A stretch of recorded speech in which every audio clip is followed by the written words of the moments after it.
What's up, you awesome human beings? So as you know, we work with a lot of dudes who are crushing it in their career. They've got a business which is super successful. They're making a lot of money, but everything outside of that is a little bit average. Their health's not good. They feel like they're aging faster than what they should be. They're not connecting with their family that well, and they just don't feel good. It's like they're a king at work and they're a pauper outside of work. And there's this big disparity. And I was talking with one of my clients just then. But I mean, Chris is an awesome human being, absolutely smashing it, making a buttload of money at the moment.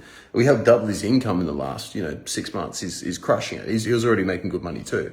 And one thing that that I talked with Chris about is something we call the greener grass trap, right?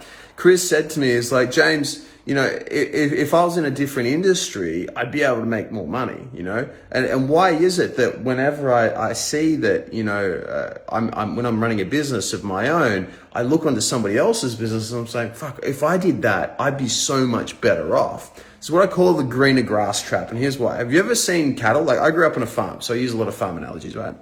But have you ever seen cattle when they're in a paddock? They'll have 100 acres in a paddock. And they'll still go up to the fucking fence, the barbed wire fence, and they'll stick their head through a barbed wire fence to go and eat the bit of grass that's on the other side. There's nothing wrong with the grass in their paddock.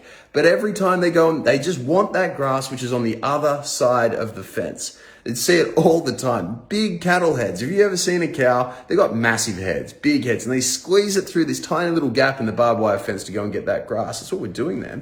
But the real devil is in the details. The real reason why we're doing this is something called the Dunning-Kruger effect, right? Whenever we're running a business, whenever we're in a career, whenever we're doing something and we're very, very good at it, we see how difficult it can be because we know so much. The more knowledge we acquire, the more we realize, fuck, there's so much more knowledge to acquire.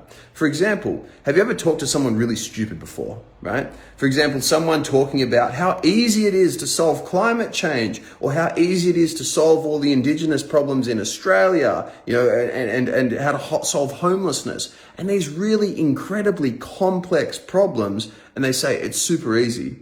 Well, when you're talking to somebody who says that it's super easy, they have no fucking clue what they're talking about, right?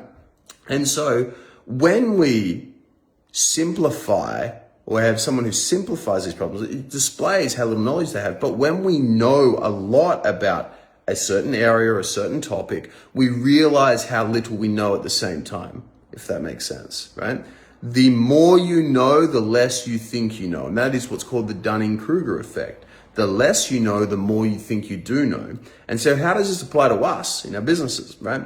Well, we think, if I just went out and I got into an easier business, I'd have more time for my family. I'd be way more free. Everything would be super easier if I just went out and chose a better business. Wrong. It's never going to be it. In fact, it's going to be much more difficult. Do you know how many people I've talked to recently who have taken up trading, particularly in crypto and shares and whatnot? Yeah, I dabble in a little bit there. I've mostly got advisors for it. But some people want to do it in their full-time job because they want to have freedom. They want to have more time for their family, want to do all this sort of stuff so that you can work more effectively. How do you get more work done in fewer hours? Optimize your nervous system. How do you spend better quality time with your family? Optimize your nervous system. How do you maintain your health and reduce the process of aging? Optimize your nervous system. Get my drift there? Stop trying to look for greener grass and on other places. Look internally, because within you is always the solution. The better you can make yourself, the healthier you can make yourself, the more optimal your nervous system can be, the better off you'll be. I hope this helps, guys. I'll speak to you soon.